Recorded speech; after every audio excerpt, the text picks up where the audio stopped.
का स्वागत है आज रात 10 बजे। और आज प्रोफेसर भरत गुप्त जी हमारे साथ हैं।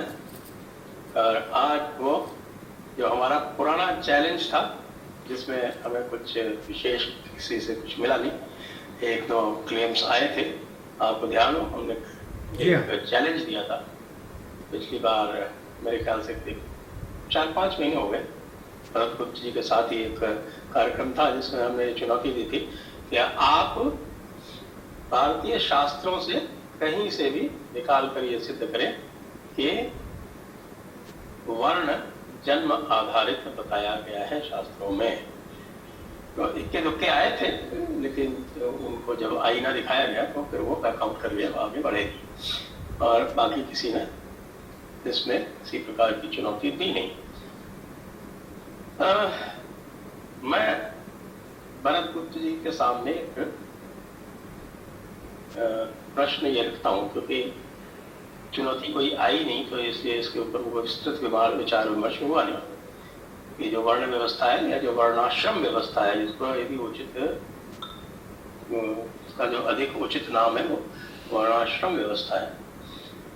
तो इसमें मैंने जैसा समझा है तो 3 तरह के मत दिखाई पड़ते हैं। उसमें से एक मत है जो परंपरावादी मत है, और जिसके एक मैं कहूँ कि प्रमुख प्रणेता जो है वो हमारे पुरी के शंकराचार्य महोदय जी, निश्चलानंद जी सरस्वती हैं, जो भगवद गीता का जो 4थे अध्याय का 13वां श्लोक है, जो ये कहता है कि चातुर्वर्ण्यम मया सृष्टम गुण कर्म विभाग च, तो उसका भी जो इंटरप्रिटेशन है या उसकी जो मीमांसा है उसको करके उसको भी जन्म आधारित बता देता है कि इस श्लोक में भी जो कहा गया है उसका अर्थ जो है वो जन्म आधारित वर्ण ही है। ये एक, जिसको कहेंगे एक एक्सट्रीम है। दूसरा एक्सट्रीम है जो हमको आर्य समाज से मिलता है। जो आर्य समाज तो कोई भी उसको जरा सा भी लगता है कि जो उसने मत प्रतिपादित किया है उसके विरुद्ध है, तो वो उसको सिरे से खारिज करके ये कह देता है कि ये तो प्रक्षिप्त है, ये तो इंटरपोलेशन है, ये तो बाद में आया है। इसी प्रकार पूरी मनुस्मृति में से उन्होंने पता नहीं कितने श्लोक निकाल डाले, और भगवत गीता तक को उन्होंने कहा कि इसमें तो सिर्फ 70 श्लोक हैं।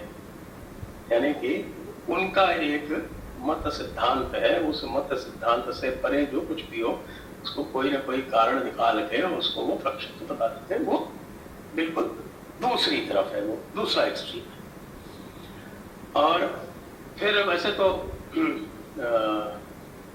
सामान्य रूप से तो हम यही कहते हैं 2 एक्सट्रीम होते हैं, लेकिन ये को हम 3 डायमेंशनल लेके एक तीसरा एक्सट्रीम इसमें और है, और वो तीसरा एक्सट्रीम जो है वो वेस्टर्न इंडोलॉजिस्ट का है, जो कि भारत में कास्ट को वर्ण के साथ मिला देते हैं और उसका सम्मिश्रण करके ये कह देते हैं कि भारत में तो कास्ट के अतिरिक्त, पूरे भारतीय परंपरा में कास्ट के अतिरिक्त कुछ है ही नहीं। Hinduism means caste. तो ये जो 3 तरह के एक्सट्रीम है, 3 डायमेंशन पे 3 एक्सट्रीम है, आप इसमें से कैसे आपका जहाज जो है आप ले जा रहे हैं नेविगेट करते हुए, तो इसमें से कैसे नेविगेट करेंगे? जी हाँ, देखिए तीनों के विषय में मैं टिप्पणी दूंगा। सबसे पहली टिप्पणी तो मैं इंडोलॉजिस्ट के विषय में दे देता हूँ। वो इतनी सरल नहीं है समझना, क्योंकि वो एक विदेशी परंपरा है जो हमारी परंपरा को समझना चाह रहा है। It is an approach towards India, how to look at India, कैसे भारत के बारे में देखें। और उसका सबसे बड़ा कारण ये है कि जब वो भारत आए, यानी सर थॉमस रो के ज़माने से ही समझिए, अकबर के ज़माने से आने लगे, तो हर चीज़ उनको यहाँ बड़ी अजीब लगी और उसको समझना बड़ा मुश्किल था। तो सबसे बड़ा सिंप्लीफिकेशन उन्होंने ये किया कि यहाँ वर्ण है, यहाँ ऊंच नीच है, तो ऊंच नीच को उन्होंने सबसे ज़्यादा देखा। और जैसे जैसे समय बीता, 19वीं शताब्दी में जब यूनिवर्सलिज्म आ गया, लिबरलिज्म आ गया और डेमोक्रेसी की बात होने लगी, एनलाइटनमेंट आ गया और रूज़ो का सिद्धांत जो है वो अच्छी तरह से प्रस्थापित हो गया, all men are born equal. तो उस सिद्धांत के बाद इक्वालिटी और लिबर्टी, इक्वालिटी, फ्रेटर्निटी को सबसे ऊपर रखने के लिए उन्होंने भारतीय समाज को एक हायरार्की के रूप में देखा। और ड्यूमेजेल जो एक उनके विचारक हुए थे, तो उन्होंने तो भारतवर्ष के लोगों को होमो हायरार्किकस कह दिया कि ये केवल श्रेणी में ही अपने आप को देखते हैं, ऊंच नीच में ही देखते हैं और किसी प्रकार से देख ही नहीं सकते। और इसके पीछे सबसे बड़ा कारण यही था कि जो वाइट मैन्स बर्डन था कि कैसे अपनी श्रेष्ठता को रखना है और कैसे भारत के समाज में कुछ दुर्गति दिखानी है, उसको हाईलाइट करने के लिए ये सब हुआ। अब इसकी बहुत सारी तफसीलें हैं कि इससे पहले पोर्चुगीज़ ने क्या किया, 19वीं शताब्दी में क्या क्या प्रभाव हुए जिसमें आर्य समाज हुआ, क्योंकि आर्य समाज के मन में भी वही हीन भावना रही कहीं ना कहीं कि हम वास्तव में रूज़ों से भी आगे हैं, चूँकि हमारा वैदिक समाज जो था वो रूज़ों से भी आगे था।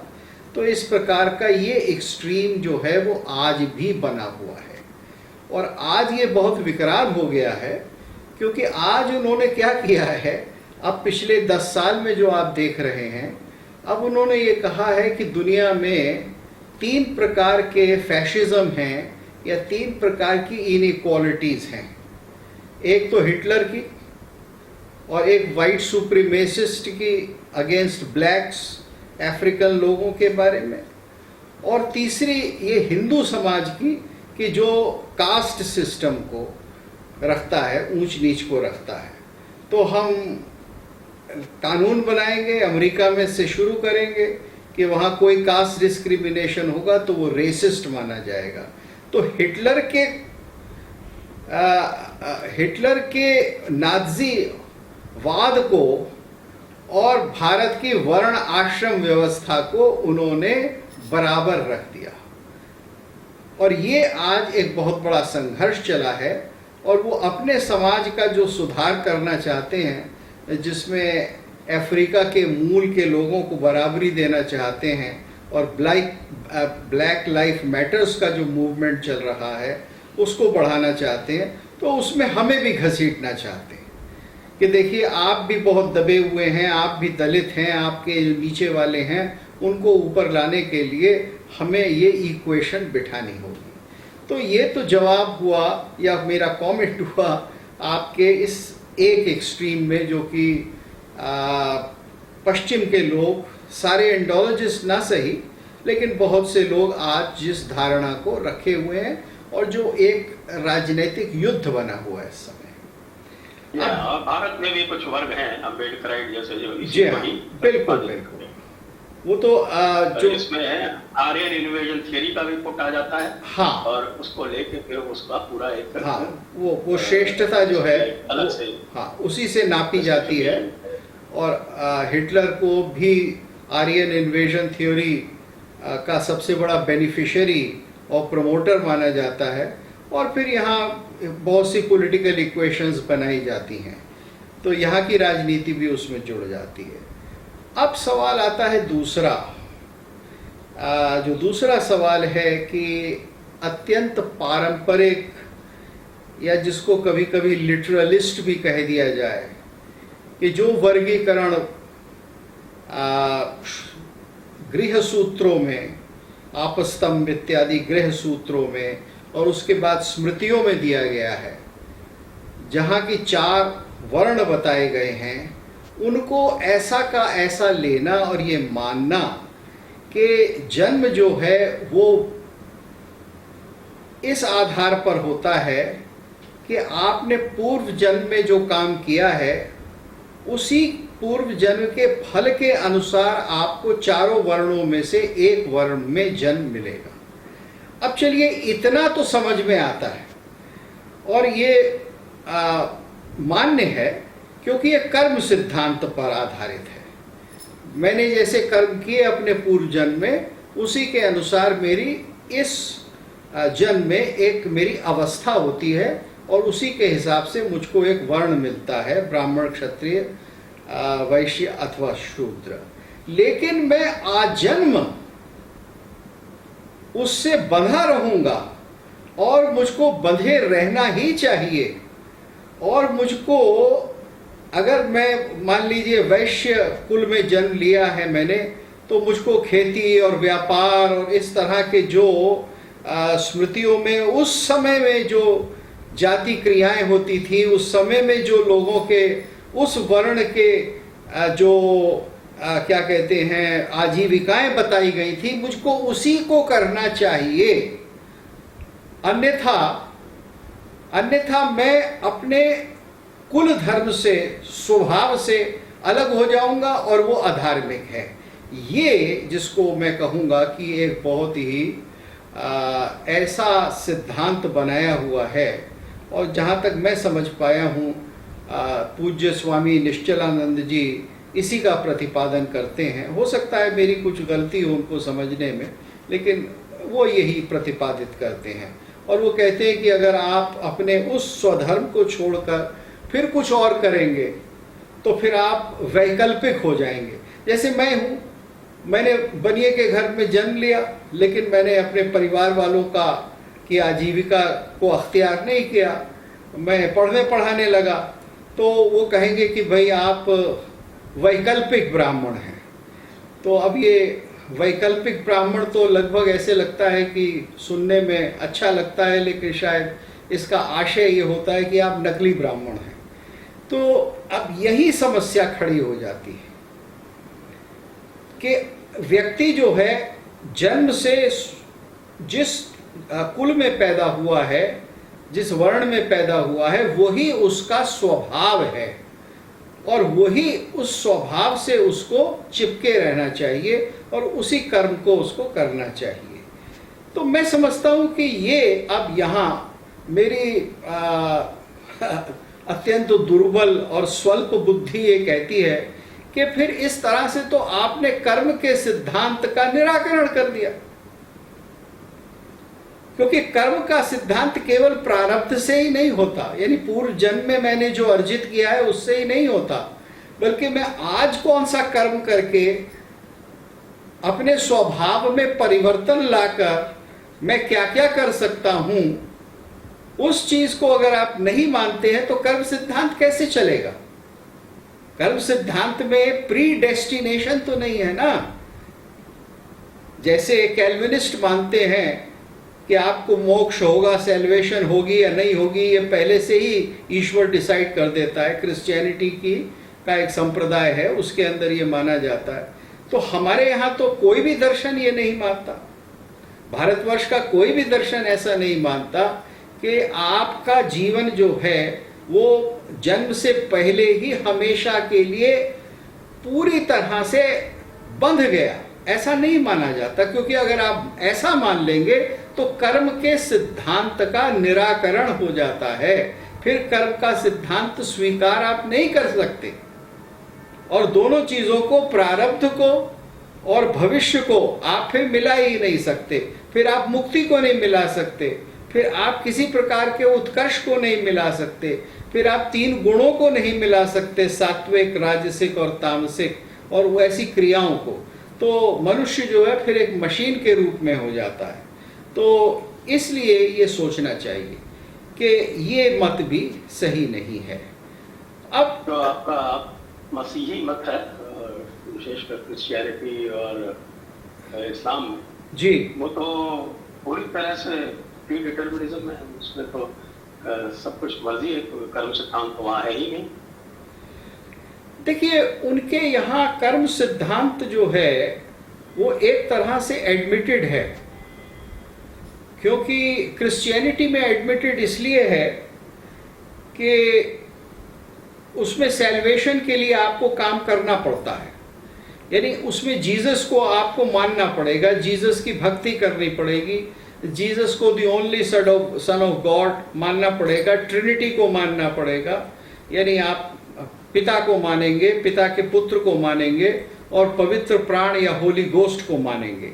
तो उसको मानना, उसकी साधना करना और उसके द्वारा फिर सैल्वेशन या मुक्ति को प्राप्त करना, ये उनका सिद्धांत है। तो इस तरह से एक प्रकार से कर्मवाद तो आ जाता है वहाँ। यद्यपि उनके यहाँ संकोच ये है कि जीसस के बिना आपको मुक्ति नहीं मिल सकती और कोई रास्ता नहीं है, केवल यही मार्ग है। ये एक बहुत बड़ी संकीर्णता है उस मत की। लेकिन मैं समझता हूँ कि वहाँ कर्मवाद तो आ जाता है कि आदमी, लेकिन उनके कुछ संप्रदाय हैं जैसे कैल्विनिस्ट हैं, वो कहते हैं कि ईश्वर पहले से ही फैसला कर देता है, जन्म से पहले ही फैसला कर देता है कि जन्म लेने के बाद ये नरक में जाएगी, ये सोल या स्वर्ग में जाएगी। तो ये कुछ भेद है कहीं कहीं, लेकिन प्रायः ख्रिस्तानी मत में ये एक प्रकार का कर्मवाद माना गया है। खैर, अब हम अपने वर्णाश्रम पर लौटते हैं। तो अब ये तो दो मतों की बात हुई। अब जो आप तीसरे मत की बात कह रहे हैं, वो मेरी बिल्कुल समझ में नहीं आता कि वो लोग किस प्रकार से मान लेते हैं कि जो ये कहते हैं कि नहीं, व्यक्ति को संपूर्ण आज़ादी थी कि वो जो चाहे उस वर्ण को जन्म के बाद मान ले। तो ये भी यथार्थ नहीं है। देखिए, अगर हम प्राचीन काल के समाज को देखें और कैसे वो समाज बना हुआ था, क्या क्या उसमें था, तो केवल एक वर्ण ही उसका आधार नहीं था। यानी मेरी पहचान, या जिसको अंग्रेजी में हम आइडेंटिटी कहते हैं, उस आइडेंटिटी को बनाने में केवल मेरा वर्ण ही नहीं होता था। देखिए, सबसे पहले तो मेरा गोत्र होता था, और गोत्र जो है वो तो ऋषियों से होता है, कश्यप से होता है, गर्ग से होता है, अंगिरस से होता है, और वो सबका ऋषियों से ही होता है। चाहे कोई किसी का भी गोत्र हो, शूद्रों में भी गोत्र को माना जाता है तो वो ऋषियों से ही माना जाता है। तो मतलब ये है कि सबके पितर एक ही हैं। यानी ये बहुत समझने की बात है कि जो पितर माने गए हैं, गोत्र माना गया है, तो गोत्र तो आप ऋषियों से मानते हैं। और जब कोई पिंडदान होता है, कोई श्राद्ध होता है, तो केवल आप अपने माता या पिता का श्राद्ध करते समय भी केवल उनका या अपने दादा परदादा का ही श्राद्ध नहीं करते, बल्कि आप ऋषियों तक स्मरण करते हैं। जो मंत्र पढ़े जाते हैं उसमें जो जल दिया जाता है, तर्पण होता है, वो ऋषियों तक होता है। तो ये समझ लेना चाहिए कि वर्ण केवल एक आधार नहीं था पहचान बनाने का।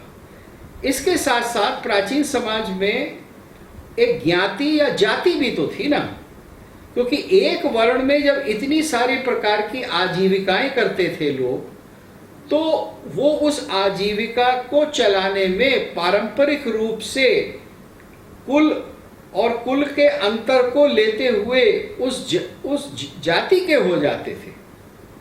तो वो जाति भी एक सबसे बड़ा तथ्य थी, क्योंकि आजीविका तो आपको जाति से मिलती थी। अब मान लीजिए कि आप वैश्य हैं, लेकिन कोई सुनार है, यानी कोई स्वर्ण का काम करता है, आभूषण बेचता है, तो उनकी जाति अलग होगी। कोई बर्तन बेचता है तो उनकी जाति अलग होगी, उनके नाम अलग थे। अब ये सब चीज़ें तो आज से 40-50 साल पहले एक सामान्य ज्ञान का हिस्सा थी, सभी जानते थे, दिन भर प्रयोग में लाते थे। हाँ, इन 50 वर्षों में ये बहुत सारी चीज़ें हम भूल गए हैं और हमारे बच्चे इसको बिल्कुल नहीं जानते, मेरे बच्चे शायद नहीं जानेंगे, लेकिन ये तथ्य था और हजारों साल से भारत का तथ्य था। तो अब जाति जो है वो ऊपर नीचे भी होती रहती थी। वो आपद धर्म के हिसाब से होती थी कि भाई बहुत बड़ी मुसीबत आ गई, शहर पे बहुत बड़ा हमला हो गया, राजा हार गया, तो आपको शहर छोड़कर कहीं दूसरी जगह व्यापार करने जाना पड़ा। मैं जानबूझकर ब्राह्मणों का उदाहरण नहीं ले रहा हूं, मैं वैश्यों का और आगे चलकर शूद्रों का उदाहरण लूंगा, क्योंकि हर चीज जो है वो ब्राह्मणों के ही उदाहरणों में रहती है और वो भी एक गलत ढंग से। तो मैं, क्योंकि अधिकांश लोग जो थे भारत में पहले भी और आज भी, वो वैश्य और शूद्र अगर वर्ण व्यवस्था के हिसाब से देखें तो वही हुआ करते थे। तो मान लीजिए अब शहर लुट गया, आपको कहीं 500 मील जाना है, 700 मील जाना है, तो आप अपनी जाति में पहुंचे। मान लीजिए आज के दिल्ली को छोड़कर आप हैदराबाद में आपकी जाति के लोग रहते हैं, आप व्यापारी हैं, मारवाड़ी हैं, तो आप वहां पहुंचेंगे, वो आपको बसाएंगे, वो आपको रखेंगे, आपके लड़कों को लड़कियां देंगे, आपकी लड़कियों को लड़के देंगे और वहां आप व्यवस्थित हो जाएंगे। तो ये जाति का जो एक पूरा का पूरा कार्य था, ये भी उतना ही माने रखता था जितना वर्ण आपकी पहचान रखती थी। अब जब लोग एक स्थान से भारत के दूसरे स्थान आते जाते रहते थे, तो उनको याद होता था कि 100 साल पहले हम इस स्थान से आए थे, या 500 साल पहले या 1000 साल पहले हम इस स्थान से आए थे। तो वो स्थान उनका मूल कहलाता था, यानी मेरा मूल देश कौन सा है। जैसे मैं जानता हूं, मेरे पूर्वज 200 साल से उत्तर प्रदेश में रहे हैं, लेकिन मेरा मूल जो है व्यक्तिगत रूप से, वो मूल मेरा हरियाणा है। और हरियाणा में एक विशेष स्थान है, और उस स्थान में आज से 25-30 साल पहले तक मेरे क्या कहते हैं, पुरोहित की परंपरा के लोग रहते थे। और हमारा पारंपरिक मकान जो हमने 1000 वर्ष पहले छोड़ा था, जो उसके हमले के समय पे, गजनी के हमले के समय पर, वो तब से वो मकान और वो ज़मीन भी हमारे पुरोहितों के द्वारा रखी गई थी। और हमारे बड़े परिवार में बड़े लड़के का कर्ण छेदन वहां जाकर होता था उत्तर प्रदेश से। तो ये मैं आपको कोई कपोल कल्पित बातें नहीं बता रहा हूं, ये मैं आपको वो बातें बता रहा हूं जो सामान्य अनुभव की थी। और आपको भारतवर्ष के अंदर सैकड़ों लोग इस प्रकार के वृत्तांत बताएंगे। इसकी अच्छी खासी लोगों में स्मृति होती थी, और उसके बारे में जो भी बताया जाता था वो परिवार में लोगों को पता होता था, जैसे कि मुझको पता है। तो ये एक कनेक्शन आपका मूल से बना रहता था। देखिए कितने प्रकार के संबंध होते थे, ये मैं दिखाना चाह रहा हूं। आज तो हमारा संबंध होता है कि I am a Tamilian, I am a Bengali. आज हमारी पहचान कुछ और हो गई, पहले इसकी कोई गणना नहीं थी। पहले गणना मूल की थी, आपके वर्ण की थी, आपके जाति की थी, और उसके अतिरिक्त फिर आपके गोत्र की थी। और ब्राह्मणों में एक और क्लासिफिकेशन होता था शिक्षा के आधार पर, जिसको प्रवर कहते थे, कि आपने कौन से प्रवर में शिक्षा ली है, उसके ऋषि अलग होते थे। तो उसकी भी स्मृति होती थी, उसकी भी परंपरा होती थी, और लोग अपने आप को उस कुल का भी मानते थे।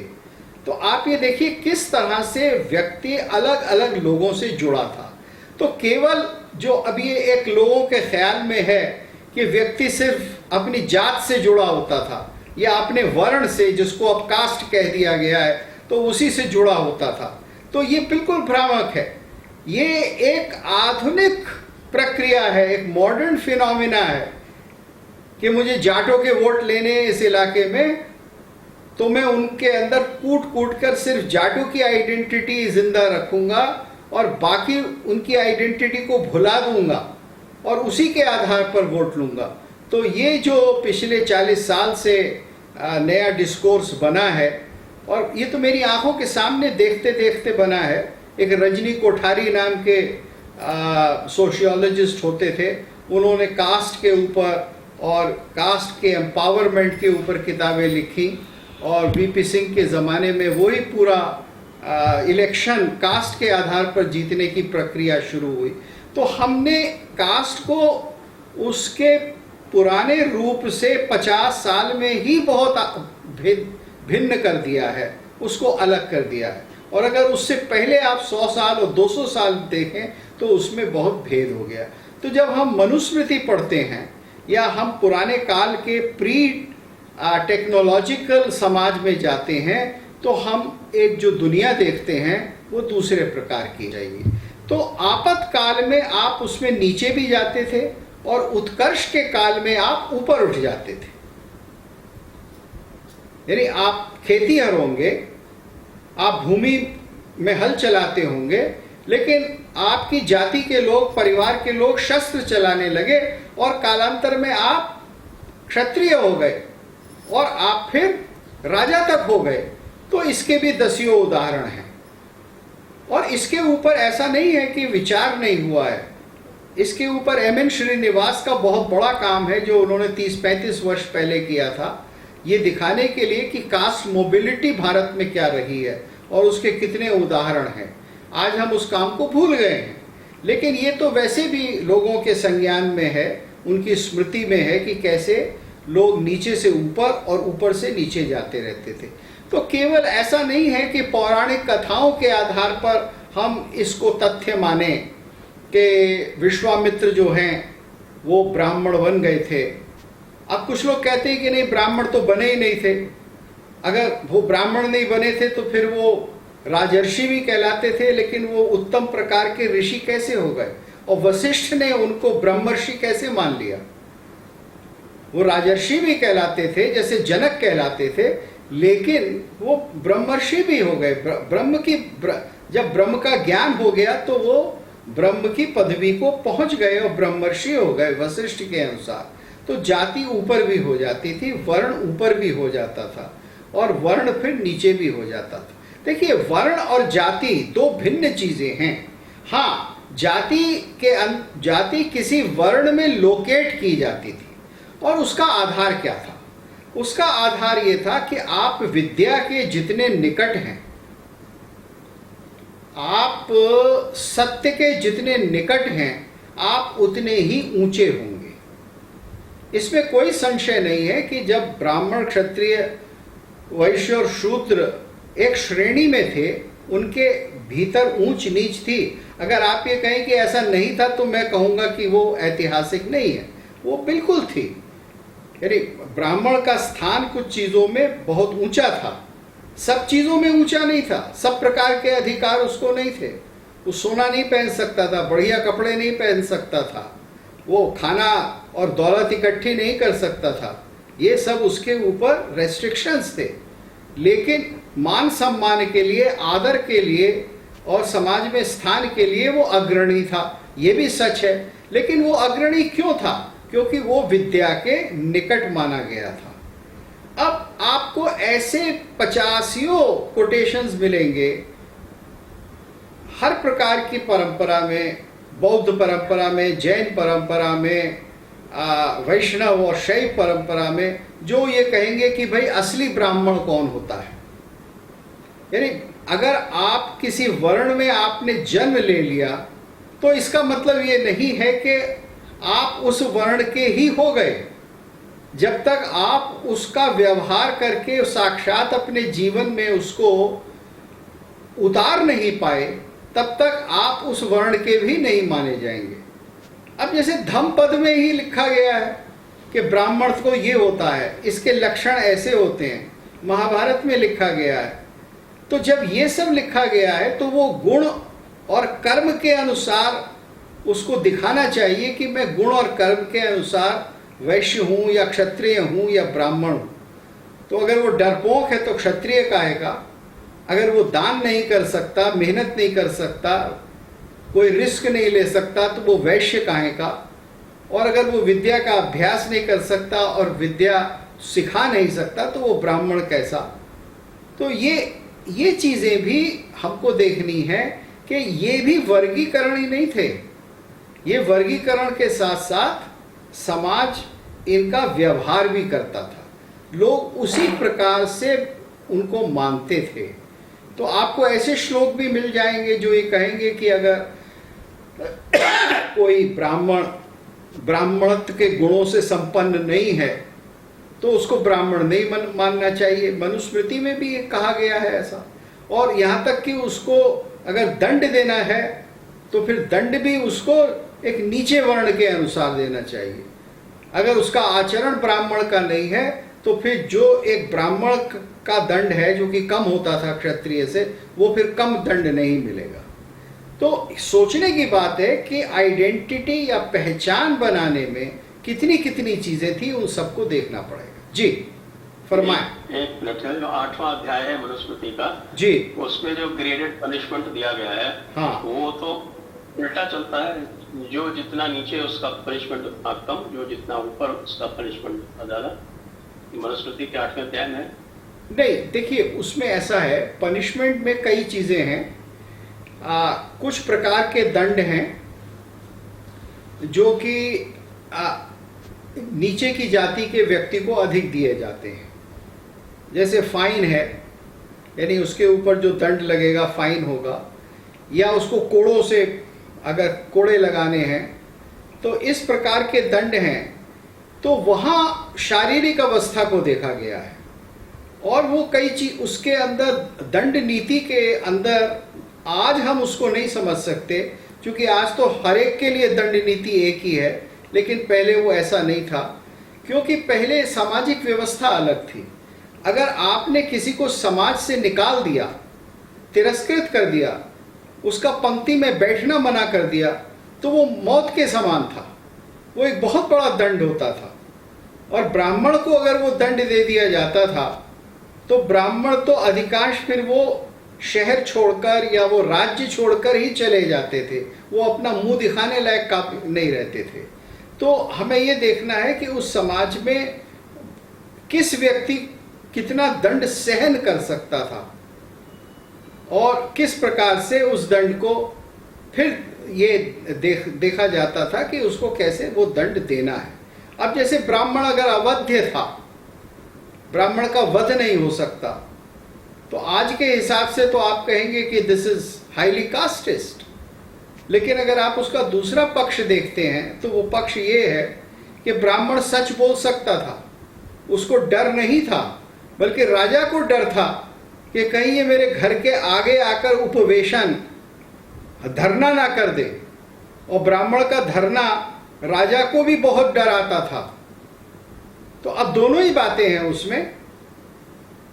अगर कोई अपने आचार विचार से गिरा हुआ ब्राह्मण धरना करेगा, तो मैं समझता हूं कि उसके धरने की कोई वैल्यू नहीं होगी, क्योंकि उस समय का समाज जो है वो व्यक्ति के स्वभाव को, वो व्यक्ति की रेप्यूटेशन को वो बहुत गहराई से देखता था और नियंत्रित करता था। पश्चिम में भी इस बात को काफ़ी अध्ययन किया गया है, और एंथ्रोपोलॉजिस्ट कहते हैं कि जो, यानी पश्चिम के एंथ्रोपोलॉजिस्ट भी ये मानते हैं कि जो प्री इंडस्ट्रियल सोसाइटीज़ थी, उनके अंदर शेम या तिरस्कार करना ये एक बहुत बड़ा दंड होता था। Shame was a great factor.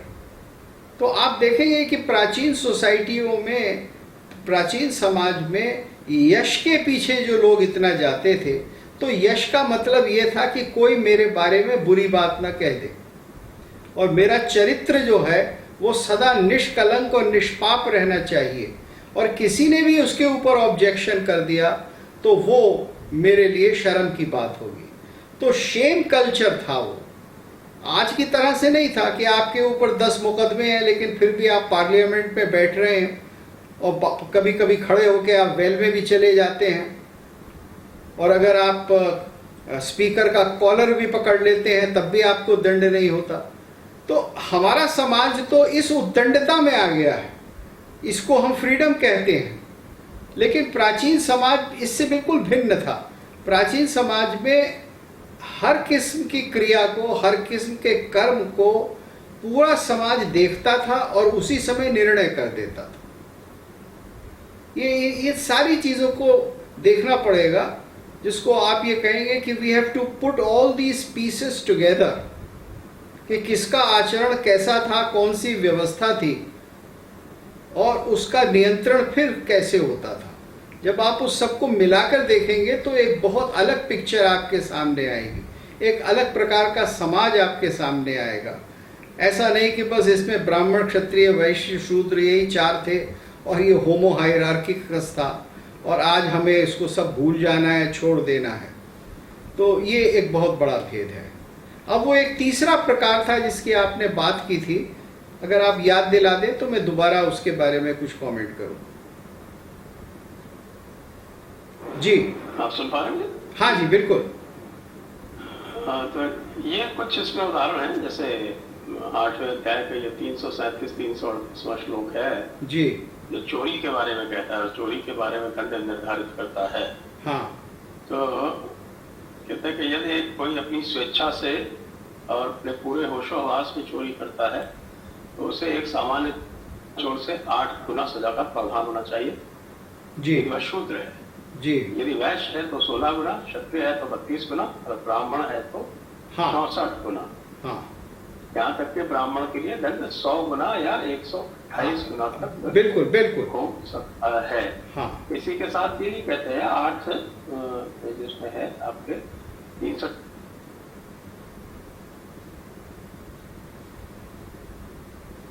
ये आपकी आवाज चली गई। गुना दंड। हाँ हाँ, अब देखिए जो आपने बहुत अच्छा किया कि आपने ये जो दूसरी पैरेलल व्यवस्था है आपने उसका भी जिक्र कर दिया। अब इसका लॉजिक समझ लीजिए। इसका लॉजिक बड़ा क्लियर है कि जो बहुत कम शिक्षा का है, जिसको किसी प्रकार की फॉर्मल शिक्षा नहीं मिली है, जो कर्मकार है, जिसको शूद्र कहते थे, वो दंड कर रहा है और वो शायद अधिकांश रूप में दंड वो चोरी कर रहा है और वो चोरी इसलिए कर रहा है कि उसको शायद कुछ ऐसी विपत्ति है उसके ऊपर, तो ये स्वाभाविक है कि उसका दंड कम होगा।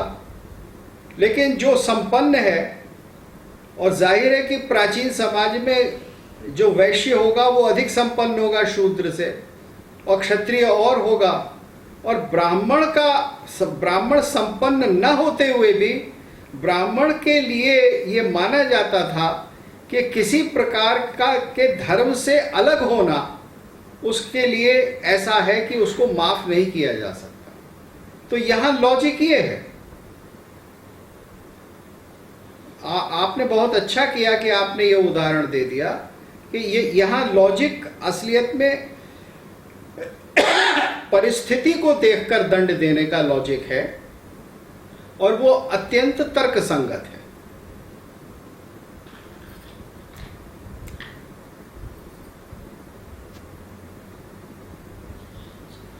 जी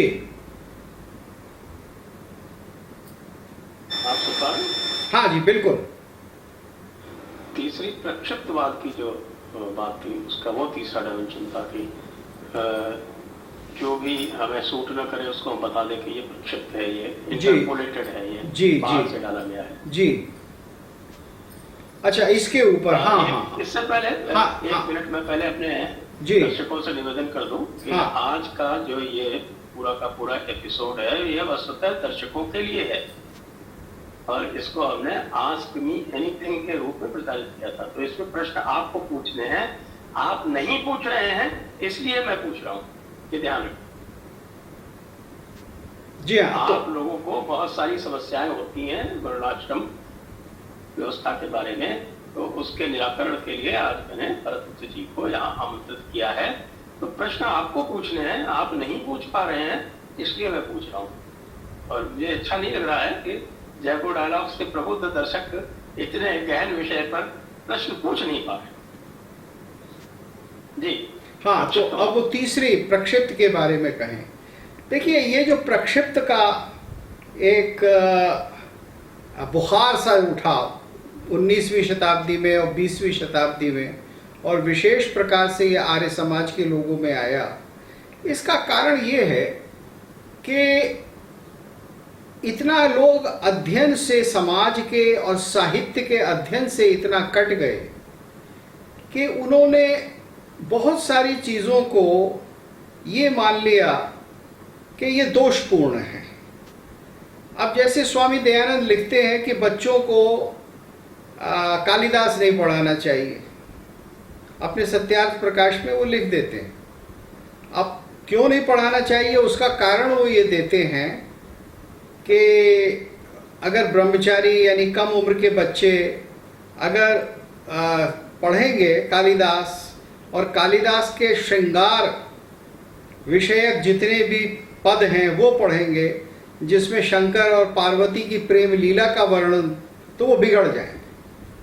अब इस प्रकार की जो एक धारणा है कि श्रृंगार के बारे में जानकारी करके, काम शास्त्र के बारे में कुछ जानकारी करके आप अपने ब्रह्मचारी धर्म से गिर जाएंगे, च्युत हो जाएंगे, खतरा है, तो ये एक इस प्रकार की मानसिकता है जो कि डर और भय के अंदर पली हुई मानसिकता है।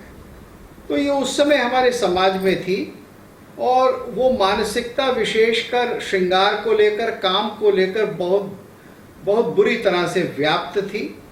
और मैं समझता हूँ बहुत बड़े बड़े नेताओं के द्वारा आपको इस तरह के बयान मिलेंगे। जैसे गांधी जी चाहते थे कि खजुराहो के मंदिर के ऊपर मिट्टी पुतवा दी जाए, यानी जितना शिल्प है, चूंकि वो बड़ा कामुक शिल्प है, तो उसके ऊपर मिट्टी थोप दो भाई, किसी की आंखें उसके ऊपर न पड़ें।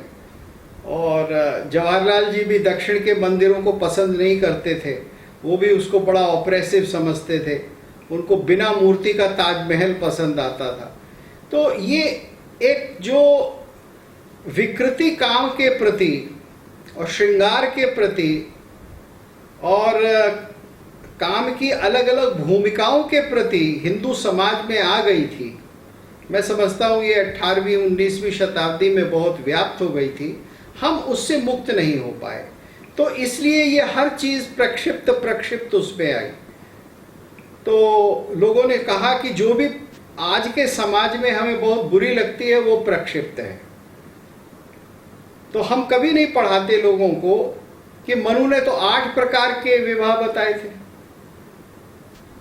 अब 8 प्रकार के विवाह उस समय में लीगल थे, वो काल्पनिक नहीं थे। अब 8 प्रकार के विवाह समाप्त हुए बहुत लंबा समय हो गया भारतवर्ष में, शायद 1-1.5 साल हो गए होंगे। 1000 साल से 8 प्रकार के विवाह नहीं होते थे, लेकिन मनु के समय में थे, और शायद भारत में कई 100 वर्षों या कई हजार वर्षों तक वो रहे होंगे।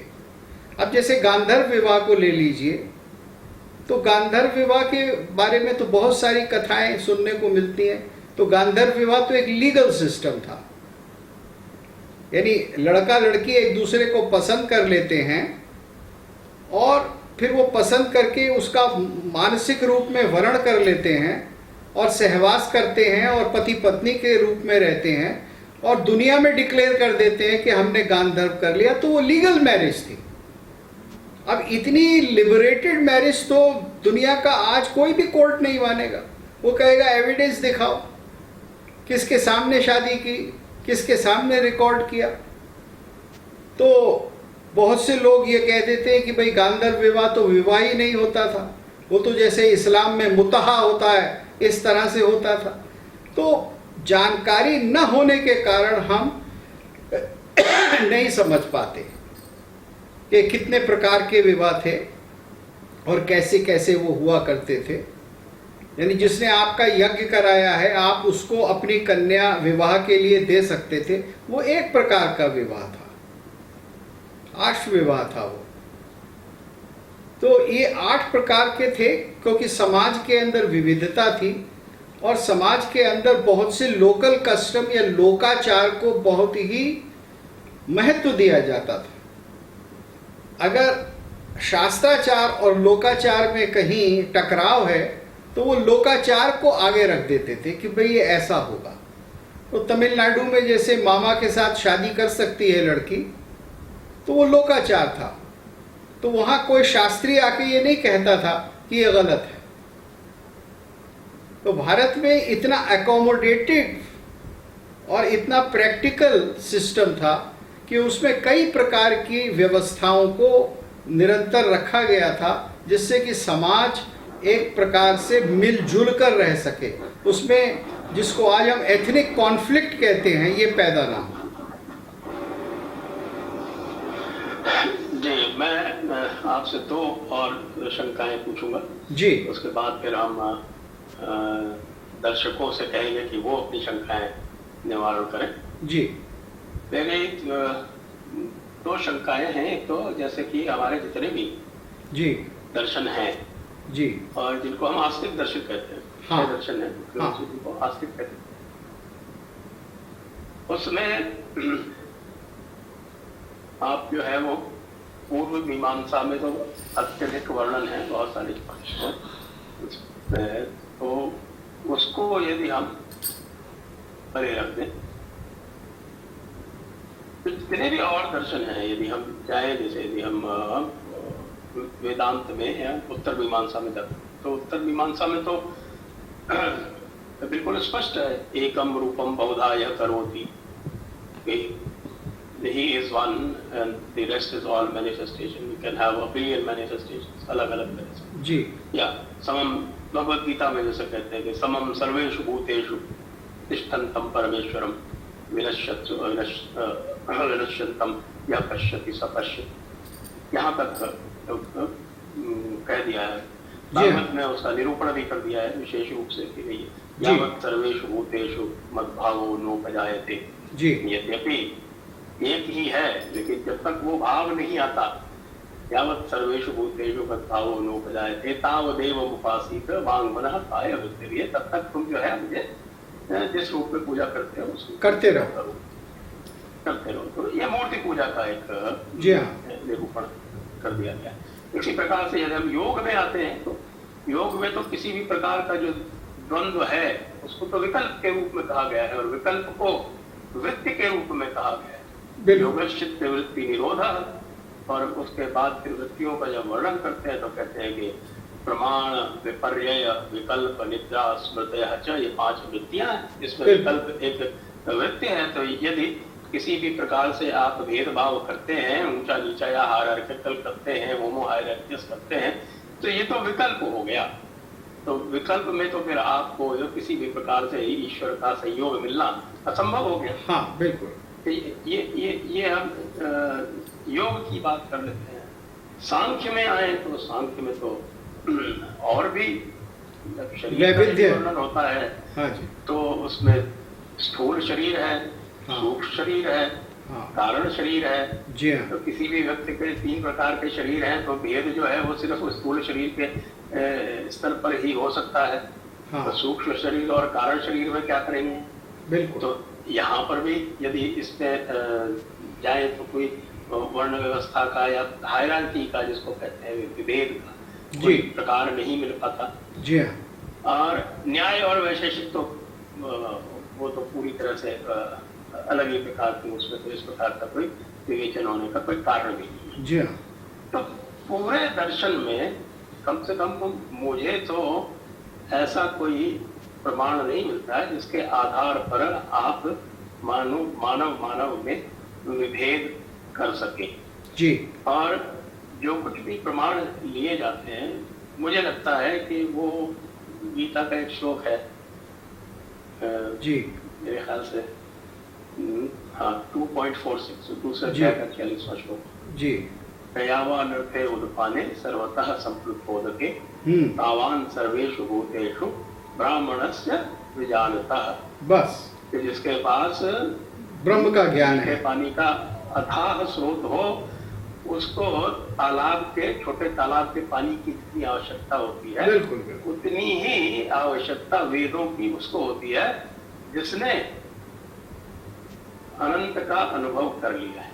हाँ बिल्कुल बिल्कुल। तो यदि दर्शन में हम डीप डाइव करें जी, तो हम किसी भी प्रकार से इस वर्ण व्यवस्था को, उस पर कसौटी पर खरा हम नहीं पा सकते। मतलब ये कि जब इतना बड़ा प्रवाद हुआ तो उन्होंने कहा कि कहीं प्रजा ही मेरी सदा के लिए रुष्ट ना हो जाए, तो उनको व्यक्तिगत त्याग करना पड़ा। तो वो धर्म भीरु का ये अर्थ है। तो धर्म भीरु से तो बड़े क्या कहते हैं, बड़े सन्नद्ध और पराक्रमी सेनानी बनते थे, क्योंकि उनका धर्म था।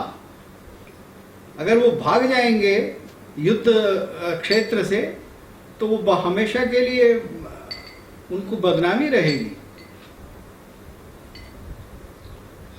जी, next Shubham Chauhan, what is appropriate for today's society? And if ancient system is appropriate, it is possible to go back for us? देखिए, ऐसा तो कोई कहेगा नहीं, क्योंकि स्मृति ये बड़ा स्पष्ट कर देती है कि काल और देश के अनुसार व्यवस्थाएं बदलती हैं, आचार विचार बदलते हैं। तो इसलिए हम किसी सिस्टम को वापस तो नहीं चाहते, लेकिन जो 4 पुरुषार्थों का सिद्धांत है, धर्म अर्थ काम मोक्ष, जो 4 आश्रम हैं, ब्रह्मचर्य,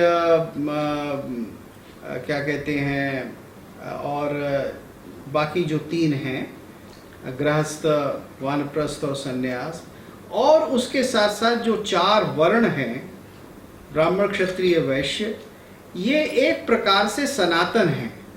तो अब आप ये समझिए कि यहाँ वर्ण का अर्थ गुण के आधार पर है। तो हमेशा जो श्रेष्ठ लोग होंगे, जो विद्यावान होंगे, जो विद्या के निकट होंगे, वो ब्राह्मण होंगे, और जो शौर्य और पराक्रमी होंगे, दूसरों की रक्षा कर सकेंगे, वो क्षत्रिय होंगे, और जो समृद्धि का मार्ग दिखाएंगे, व्यापार कर पाएंगे, वो वैश्य होंगे, और वो जो कि अच्छी तरह से तरह तरह के शिल्प और तरह तरह की विद्याओं के द्वारा, हुनर के द्वारा एक प्रकार से लोक संग्रह करेंगे, संपत्ति का उपार्जन करेंगे, वो शूद्र होंगे। शूद्र का अर्थ खराब नहीं होता था भाई, ये तो शूद्र एक गाली है, ये तो आज के समय में माना गया है। वरना शूद्र का अर्थ यही था कि जो शिल्पवान है, जो कि कर्मकार है, जो कि तरह तरह की संपत्ति की रचना करता है। तो ये हम सब करेंगे। और आज के समय में ये सारी चीज़ें बहुत एक दूसरे से मिल गई हैं, यानी एक व्यक्ति कई प्रकार से सर्ववारणिक हो गया है। मैं एक काम ऐसा करता हूँ जो कि केवल शूद्र का है, दूसरा ऐसा करता हूँ धनोपार्जन का है, इत्यादि इत्यादि।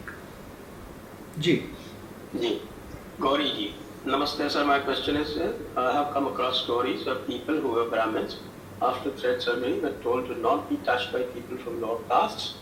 What is the reality of such customs, as now they are seen as discriminatory? देखिए, ऐसा है कि पुराने ज़माने में क्या छूना है क्या नहीं छूना है, इसकी एक पूरी अलग व्यवस्था थी, और वो व्यवस्था बहुत लंबी थी। अगर मैं उसकी व्याख्या करूं तो एक पूरा प्रोग्राम मुझे उस पर ही करना पड़ेगा कि क्या हम छूते हैं, कब छूते हैं, कब नहीं छूते हैं। तो वो केवल छूना या छुआछूत जिसको आप कह रहे हैं, वो एक वर्ण से दूसरे वर्ण पर ही नहीं थी, वो आपस में भी थी। अब क्या कहते हैं कि ये भी लिखा है कि ब्राह्मण को अपनी पत्नी के साथ उसी बिस्तर में सोना नहीं है। तो अब यहाँ इसका अर्थ अलग अलग समय में अलग अलग तरह से लगाया जाएगा, यानी ऋतु काल में इसका अर्थ और होगा, जिस काल में उसको अलग रहना है वो अलग होगा। तो छूने या स्पर्श के कई अर्थ हैं। अब गाय बड़ी पवित्र है, लेकिन जिस चीज को गाय ने सूंघ लिया था वो हमारे लिए अस्पृश्य हो जाती थी, क्योंकि बड़ी सीधी सी बात है कि गाय हर जगह मुंह सड़क पर डालती है, और अगर उसने आपके भोजन को थोड़ा सा सूंघ लिया है या मुंह लगा दिया है तो वो आपके लिए अस्पृश्य हो गया। इस तरह के बहुत सारी चीजें, छूना और न छूना, ये भेद था। तो इसी प्रकार से ये भी भेद था उस जमाने में। लेकिन कोई आपसे ये नहीं कह रहा कि आज आप इसको ऑब्जर्व करिए। माता जी की रसोई में कोई भी अंदर जा नहीं सकता था, सबके लिए, सब बिल्कुल बिल्कुल कोई भी नहीं आ सकता था, चाहे कोई हो। और माता जी भी नहीं आ सकता। हाँ, और माता जी जो हैं वो स्वयं भी किसी को नहीं छू सकती थी जब तक कि पूरा चौका खत्म ना हो जाए, सबको भोजन ना करा दिया जाए। तो वो भी जो, यानी ये जो छूना और न छूना ये था, वो अपने वस्त्र भी नहीं छूती थी। भोजन के लिए एक अलग प्रकार के धोती पहनी जाती थी, जिसको पानी डाल के गीला रखा जाता था और तब खाना बनाया जाता था। तो ये बहुत सारी चीज़ें हमें अब कोरोना काल में समझ आ जानी चाहिए। ये तो बड़ी प्रैक्टिकल हाइजीन थी। ये अगला प्रश्न P. Shrikant. The example of Eklavya is often shown by leftists to portray Brahmanism with bad light. The reality of Dronacharya's greatness of giving Eklavya the Vidya weapons after punishment is not shown. What's your opinion? वैसे तो एकलव्य वाली पूरी की पूरी hoax है, क्योंकि एकलव्य जो था वो कोई डिप्राइव्ड सेक्शन से भी नहीं था। उसके जो पिता थे उनका नाम था हिरण्यधनु और वो जरासंध के मुख्य सेनापति थे। इसलिए ये पूरा किस्सा ही गलत है। हाँ, इसको बहुत अजीब रंग दे दिया गया है कालांतर जी।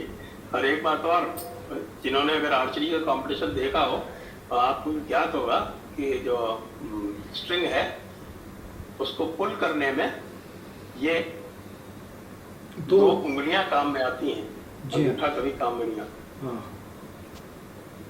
आशीष दुहान, आउटकास्ट कौन थे जो गांव से बाहर बाउंड्रीज पे थे? अम्बेडकर ने 5 वर्ण का जिक्र किया।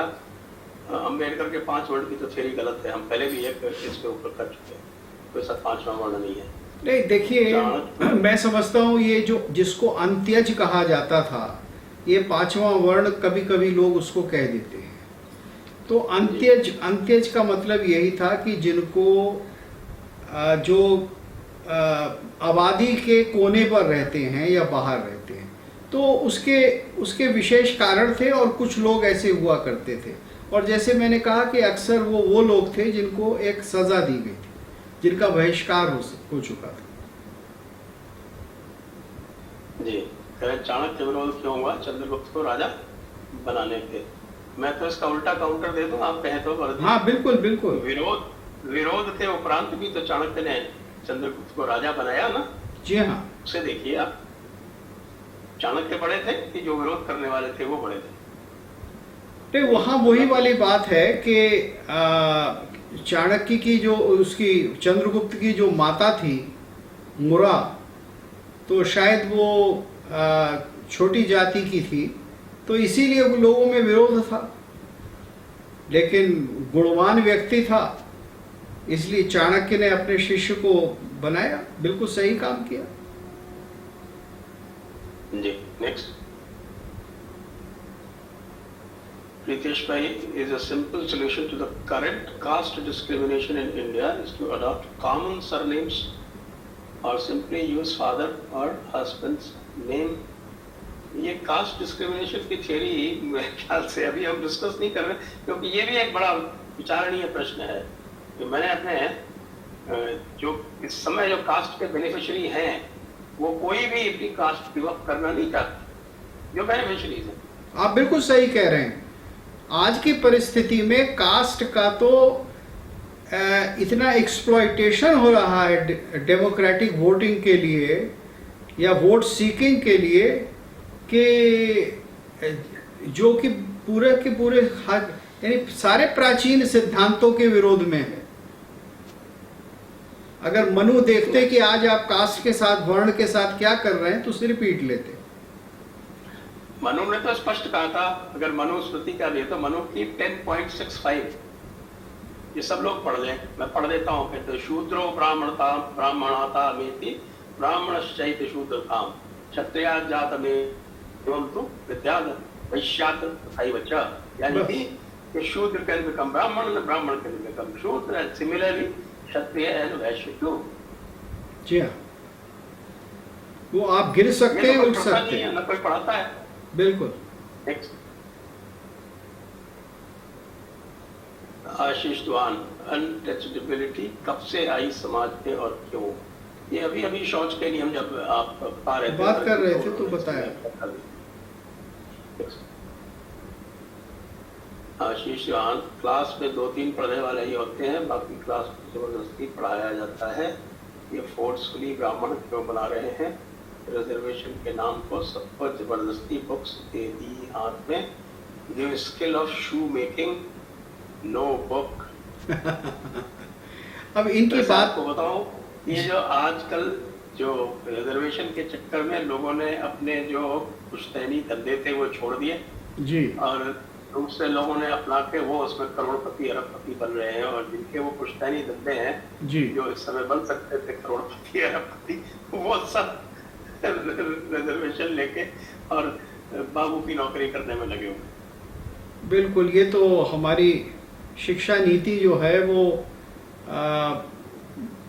ब्रिटिश लिबरल एजुकेशन का ख्वाब देख रही है। ऐसा ना हो सकता है, ना उसका औचित्य है। हमें बिल्कुल एक दूसरे प्रकार की शिक्षा नीति बनानी चाहिए। नंबर वन वो कह रहे हैं, why was Karna cursed? Why wasn't Vidura a prince? कर्ण को शाप उनके गुरु ने दिया, परशुराम ने, क्योंकि उन्होंने झूठ बोला था अपने गुरु से। उन्होंने ये कहा था कि मैं क्षत्रिय नहीं हूं। तो जब पता लगा कि वो क्षत्रिय हैं, तो झूठ बोलने के अपराध में उन्होंने कहा कि जो विद्या तूने मुझसे ली है वो आखिरी समय में तेरे काम नहीं आएगी। ये कारण था। तो झूठ बोलना, गुरु से अपने आप को छुपाना, ये तो एक हमेशा से पाप माना गया है। बड़े से बड़ा नुकसान उठाइए लेकिन गुरु से झूठ मत बोलिए। और उन्होंने कर्ण को क्षत्रिय माना, ये ध्यान देने की बात है। हाँ, वो तो पहचान लिया उन्होंने, क्योंकि आप में सारे गुण हैं। आपकी वो कीड़ा आपकी जांग के आर पार हो गया और आप हिले तक नहीं, तो ये तो क्षत्रिय गुण है। इतना बिल्कुल गुण कर्म सिद्धांत से उन्होंने उसको क्षत्रिय माना। बिल्कुल बिल्कुल। तो साक्षात जी सर। और 3 लाख प्लस व्यूअर्स, तो 3 लाख नहीं हुआ भाई। Viewers are intellectual and knowledgeable people but want to earn wealth by rightful means. Which word should be assigned to them?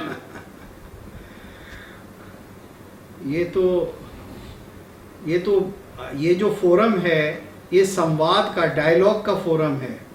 तो इसमें सभी ब्राह्मण हैं, इसके अंदर सभी इंटेलेक्चुअल हैं, सभी ब्राह्मण हैं। आप जितनी तत्परता से इसमें भाग लेंगे, आपके अंदर उतना ही ब्रह्म गुण बढ़ता जाएगा। यही कह सकता हूं मैं। आशीष जी, आरक्षण का ऐसा खेल चला है कि 85% लोग खुद की कास्ट को बैकवर्ड का लेबल लगवाना चाहते हैं। आरक्षण के लिए अपने पूर्वज को डाउन ट्रॉडन बताने लगे हैं। ये तथ्य है, वैसे तो सही देखा जाए। जी हाँ, इसमें असलियत में क्या है? वर्णन करता है। हाँ बिल्कुल बिल्कुल। जी हाँ, अगला। Will top Hindu gurus like Shankaracharya etc. be willing to jointly declare that birth-based caste system is obsolete? All can learn Vedas, be Brahmin. वैसे एक मैंने बड़ा अजीब लगता है जब लोग कहते हैं कि साहब कि वेदों का प्रोहिबिशन था, तो मैं कई बार ये सोचता हूँ कि क्या अभी कुछ दिनों पहले का मुझे ध्यान आता है कि ये कहा गया था कि जिन्होंने साइंस और मैथमेटिक्स नहीं ली है, फिजिक्स और मैथमेटिक्स नहीं ली है 12वीं में, वो भी इंजीनियर बन सकते हैं। तो इस पर भयंकर बावेला हुआ और अंततः वो सर्कुलर वापस लेना पड़ा। जी हाँ। तो जब ये कहते हैं कि साहब किसी को भी आप जो है वो वेदों की शिक्षा ऐसे दे सकते थे, तो ये ऐसा क्यों कहते हैं कि वेद पढ़ने के लिए क्या है कि पूर्व योग्यता निर्धारित करना यदि उचित समझा गया तो उसमें क्या अनुचित था? कुछ भी वो अनुचित नहीं था, बल्कि आवश्यक था। बल्कि आवश्यक था। और बाकी जो शिक्षा थी वो सबके लिए खुली हुई थी। आप धर्मपाल जी के जो रिसर्च है वो देख लीजिए। नहीं, वो भी थी। इसके अतिरिक्त हम जरा इस सारी चीज को गहराई से नहीं देखते। वेदाध्ययन करने वालों की भी श्रेणियां होती थी। एक तो ये कि आपने 4-5 साल वेदाध्ययन किया, साथ में कुछ और शास्त्र इत्यादि पढ़े, और फिर आप अपने घर लौट गए। आपने अगर बनिए हैं तो व्यापार किया, क्षत्रिय हैं तो आप राजाओं की श्रेणी इत्यादि में आ गए। लेकिन अगर आपको पीएचडी करनी होती थी, यानी धुरंधर बनना होता था, तो आपको 42 वर्ष की आयु तक आश्रम में गुरु के सारे शास्त्रों का व्याकरण इत्यादि और वेद इत्यादि को अधीत करना होता था 42 वर्ष की आयु तक। और फिर ये आवश्यक था कि आप उपाध्याय ही बनेंगे, आप प्रोफेसर ही बनेंगे। फिर ये नहीं है कि वो आप कहेंगे अच्छा अब मैं तो चला, मैं तो कुछ और करूंगा। तो प्राचीन समाज इस चीज का बहुत ध्यान रखता था कि वो जो आपको दे रहा है वो आपसे किसी न किसी प्रकार से समाज को वापस भी दिलवा सके। तो अब आप खुद सोचिए कितने लोग होंगे जो 42 वर्ष की आयु तक, आज तो आप कहते हैं कि मुझे 21 साल की उम्र में पीएचडी दे दो और नौकरी करा दो। आज तो आपने पीएचडी जो है वो मिनिमम बना दिया है ऑलमोस्ट। इतनी पीएचडी आप देते हैं कि हर आदमी जो अप्लाई करता है कॉलेज में पढ़ाने के लिए वो पीएचडी होता है। तो हमारे पूर्वज ऐसी मूर्खताएं नहीं करते थे। समझिए इस बात को, व्यवस्था को समझिए जो प्राचीन काल में व्यवस्था थी। नेक्स्ट पुनीत भागवत शतपथ ब्राह्मण में ब्राह्मणों को 3 जून 3 दिन और 3 माह से ज्यादा व्यवस्था रखने की मनाही है। बिल्कुल बिल्कुल बिल्कुल नहीं, ये आप जो कह रहे हैं वो बिल्कुल सही है। ब्राह्मणों का जीवन बड़ा कठिन होता था। हाँ। अधिकतर लोग तो ब्राह्मण बनना चाहते ही नहीं थे। कौन कहता है कि ब्राह्मण बनना बहुत एक गौरव का या उसका था। जनता तो शूद्रों के ऊपर सबसे कम बंधन थे, वो कुछ भी कर सकते थे, कोई बंधन नहीं। वैश्यों के ऊपर उससे थोड़े अधिक थे, क्षत्रियों के ऊपर कुछ थे, ब्राह्मणों के ऊपर तो कोई 100 से अधिक बंधन थे। आज के यदि आप उस बंधन स्वीकार करने को तैयार है, जो भी, उसको मैं ब्राह्मण डिक्लेयर करने के लिए तैयार। मैं समझता हूँ चेक कर लो और ध्यान से सारे बंधन जो है वो स्वीकार करो। अगर 25 तो उसके लिए तैयार नहीं हूँ भाई। 25% ना मानो, अगर 25 संजय जी 25% भी करने को तैयार नहीं होंगे लोग आज। सारे तो ने क्या उसके 25 बोल दिया आपने। 0.25% तैयार नहीं होंगे। बड़ा कठिन है उसकी जगह उसको बेचारे को किसी तरह की वेल्थ एक्यूमुलेट करने का अधिकार नहीं, प्रकार का अधिकार नहीं है। हाँ, नैष्ठिक ब्राह्मण के लिए तो 3 दिन का ही भोजन अन्न रख सकता था, और उसमें भी अगर कोई दान मांगने आ गया तो उसको दान देना पड़ता था। उसमें भी उसको वो दान में देना पड़ता था। वो महाभारत में एक नेवले वाली कहानी आई है, वो जरा पढ़ के देखें आप तो आपको पता चलेगा कि ब्राह्मण असली क्या होता था। बिल्कुल।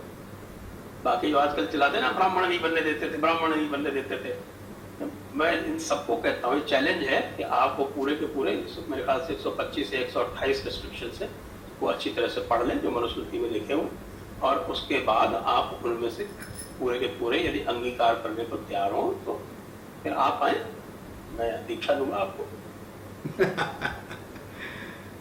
हाँ जी, अगला लेते हैं।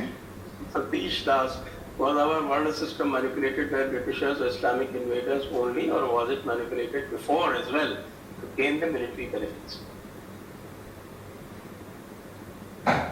अब देखिए, इस्लामिक पीरियड में तो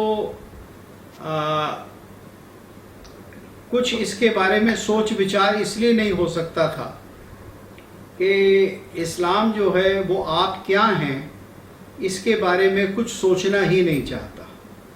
वो तो केवल इतना सोचता है कि आप उनके सहधर्मी हैं या नहीं हैं, बस। तो वहाँ तो 2 कैटेगरी है। और आप जो ब्रिटिश की बात कर रहे हैं तो उसके बारे में तो एक बड़ा लंबा इतिहास है कि उन्होंने किस तरह से वर्गीकरण को बिल्कुल बदल दिया, और वर्गीकरण को ऐसा कर दिया कि जो जिसको कहते हैं रियली फ्रीज हो गया, या कुछ वर्गीकरण तो उन्होंने ऐसे किए जो पहले थे ही नहीं, नए बना दिए।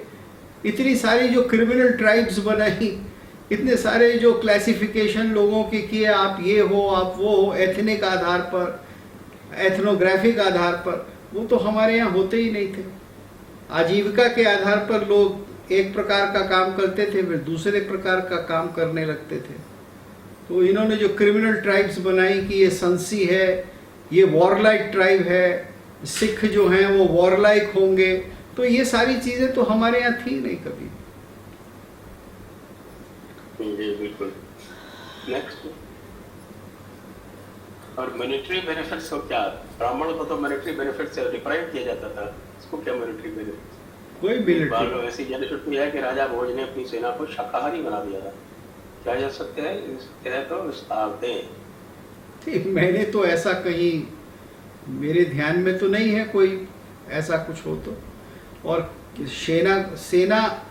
सेना का देखिए, शाकाहारी या मांसाहारी होने से कोई मतलब नहीं था। ये आजकल लोगों ने कहना शुरू किया है 100-150 साल में कि अगर आप मांस खाओगे तो आप बहादुर हो जाओगे। ये जब से प्रेरीज में बीफ एक्सपोर्ट शुरू हुई है अर्ली 20th सेंचुरी से, तब से ये साइंटिफिक मिथ तैयार की गई है। दुनिया में पहले ऐसे कहीं नहीं होता था। लोग जो जिसकी ज़मीन पर, जिसके प्रदेश में जो भोजन होता था वो खाते थे, और फिर सब प्रकार के वो आजीविकाएं उनकी हुआ करती थी। तो इसका कोई संबंध नहीं है सेना से या क्षत्रिय से। Next, Namrata, as far as we know, Varna system was mostly based on jobs as Hindu civilization progressed. Is it right for national security and stability to be rigid with regard to job system, Varna system? नहीं, वो नया job system हमारा बन रहा है, हम उसको follow कर रहे हैं, और वर्ण तो नए प्रकार के, वर्ण तो वही 4 रहते हैं, लेकिन नए प्रकार की जातियां बनती रहती हैं, वो बन रही हैं। अब आजकल वकीलों की जाति है, जजेस की जाति है, प्रोफेसरों की जाति है, डॉक्टरों की जाति है। ये सब क्या है? जातियां ही हैं, आजीविकाएं हैं। पहले भी की नई जाति उत्पन्न हुई है बस।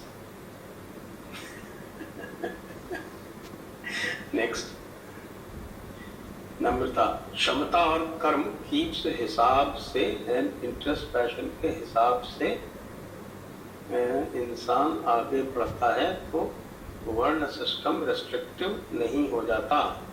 Example, Karna from Mahabharata, his life became a tragedy because of this confusion. If not for such system, I think he would have lived a full life, isn't it? देखिए, कर्ण का जो उदाहरण है वो एक सामान्य जीवन का उदाहरण नहीं है। वो उदाहरण है जिसको हम कहते हैं एक ट्रेजेडी, क्योंकि उसको उस प्रकार की सजा मिली जो उसके, जो कि कहीं ना किसी भी प्रकार से उसको मिलनी नहीं चाहिए थी। उसमें ना उसका कोई दोष था, तो वो तो एक अकस्मात या एक्सीडेंट का जीवन है, और उसमें भी हम उसको एक नायक या हीरो मानते हैं, क्योंकि वो सारे जितने भी उसके जीवन में अवरोध आए वो उन सबको एक के बाद एक उनको पूरा करता गया। अपने सारे चैलेंजेस को वो स्वीकार करके आगे बढ़ गया, और वो महादानी की श्रेणी में आज है। वो उसी श्रेणी में है, बल्कि अर्जुन से भी ऊंची श्रेणी में है, क्योंकि वो महादानी है। वो जिस क्या कहते हैं अवस्था में आता है, वो बहुत ऊंची अवस्था है। तो आप उसको इस प्रकार से देखिए, आप उसको विक्टिम के रूप में ही केवल मत देखिए। विक्टिम तो वो था, लेकिन वो वर्ण व्यवस्था का विक्टिम थोड़ा ही था, वो तो अपनी माँ की मूर्खता का विक्टिम था। भाई गलती उसने नहीं की, ना वर्ण व्यवस्था ने की। अगर उसकी माता ये कहती कि ठीक है मैं इस बच्चे को पालूंगी, और अगर वो ये कहती कि ये बच्चा मेरा ही रहेगा, तो वो क्षत्रिय होता। इसमें वर्ण व्यवस्था का कोई दोष नहीं जी। एक बहुत सुंदर पुस्तक है जी मेरे पास आपकी, हाँ पर्व। अच्छा, पता नहीं आपने पढ़ी कि नहीं पढ़ी? नहीं मैंने नहीं पढ़ी, लेकिन वो बहुत उच्च कोटि के लेखक हैं, इतना मैं जानता हूँ। तो यदि आप पर्व पढ़ेंगे जी तो आपको उस समय के समाज का बहुत ही एक कहूँगा एक्यूरेट चित्रण मिलेगा। और उसके हिसाब से मैं ये कह सकता हूँ कि कुंती ने जो कार्य किया उसको करने की उस समाज में आवश्यकता थी नहीं। हाँ, क्योंकि उस समाज में कानीन पुत्र को सहज रूप से स्वीकार किया जाता। बिल्कुल आप सही कह रहे हैं, मैं ये कहने ही वाला था। वो तो उस प्रकार से स्वीकार किया जाता था।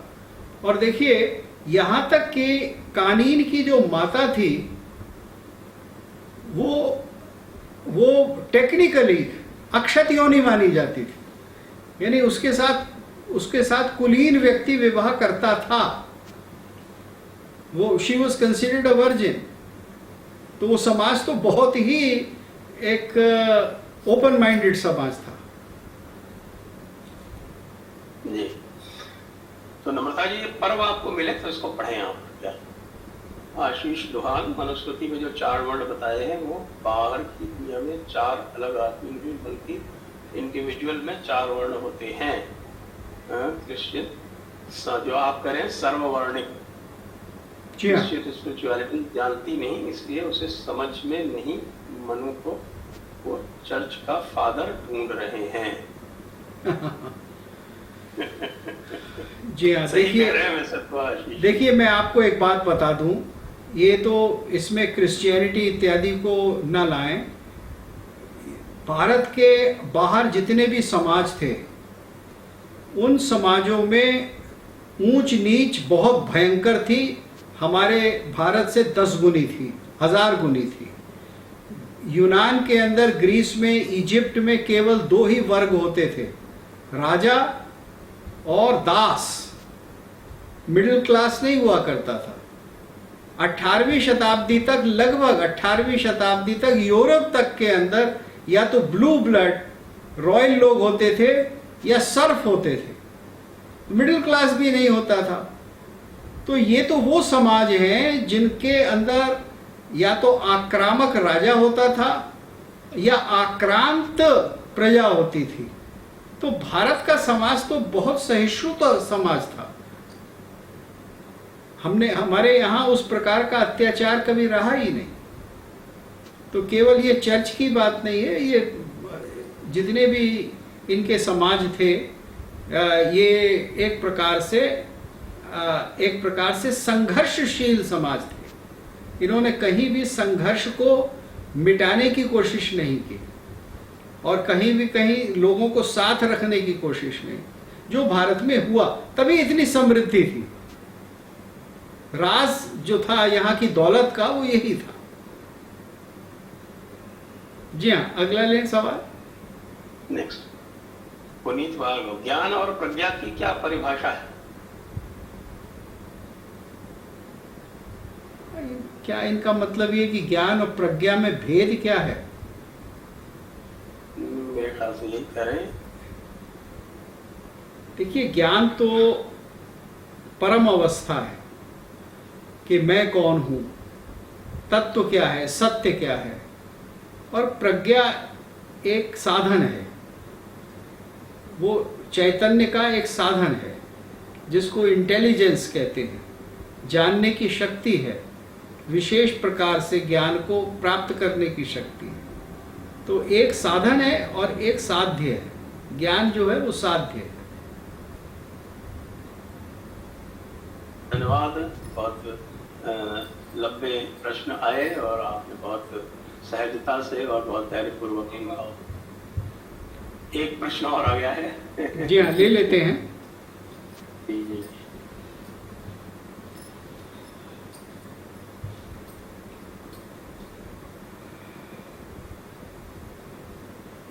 ओशियन नेटवर्क, अच्छा। चलिए, ये तो आपको बधाई दे रहे हैं। और ओंकार जी का है। हाँ। और आप सचमुच बधाई के पात्र हैं संजय जी, जो आप दिन में 2-2, 3-3 प्रोग्राम करते हैं और जो हर प्रकार के विषय पे होते हैं। वो पूरा आज तो काफी गंभीर विषयों पे हो गए। हाँ। संत रविदास जी की जाति पर क्या विचार था? लेफ्टीज दिखते हैं कि रविदास ने स्ट्रिक्टली बोला था कास्ट सिस्टम के अगेंस्ट। देखिए, ऐसा है कि यहाँ एक जनरल बात कह देता हूँ जो रविदास जी के बारे में ही नहीं है, जो सबके बारे में है।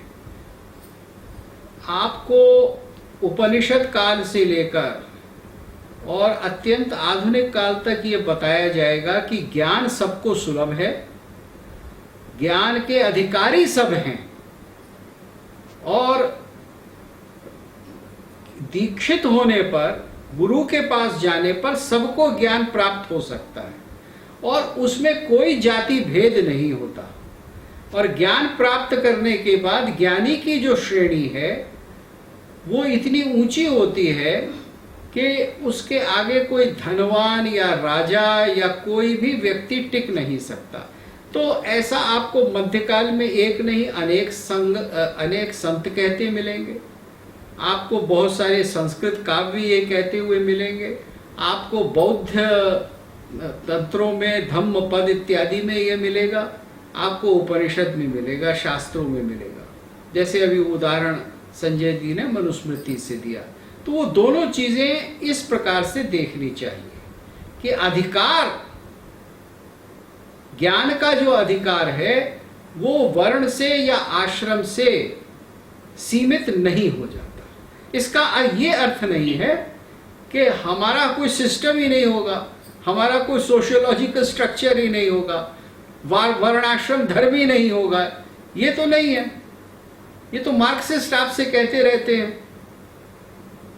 जैसे वो कबीर के बारे में कहेंगे, कबीर ने कहा मस्जिद बकवास है, मंदिर बकवास है, पत्थर बकवास है, लेकिन मार्क्सिस्ट कभी ये नहीं कहेंगे कि कबीर ने कहा है कि संतो सहज समाधि भली, कि समाधि में तो जाओ भाई, समाधि की ओर तो बढ़ो।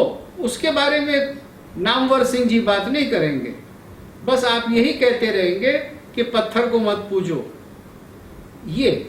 तो ये नेगेटिव एंड मेलिशियस यूज जो है वो नहीं हमको करना चाहिए अपने टेक्स्ट का। तो पुनीत जी कह रहे हैं क्या दूसरे धर्मावलंबियों के सह अस्तित्व सनातन की परंपरा है? बिल्कुल है, लेकिन अधर्मावलंबियों के साथ नहीं है। आतताइयों के साथ तो नहीं है ना, अवश्य करने, आतताइयों के साथ तो नहीं है ना, जो हमें अपने धर्म का पालन न करने दें, उनके साथ तो नहीं है सहिष्णुता की। वो तो षठम शाठ्यम का सिद्धांत वहां आवश्यक है। बिल्कुल। तो सर्वधर्म समभाव और धर्म अधर्म समभाव में भेद करें। और इसी के साथ आज सबसे विदा लेते हैं। भरतगुप्त जी का आप सभी का धन्यवाद करते हुए जय हिंद, वंदे मातरम। वंदे मातरम।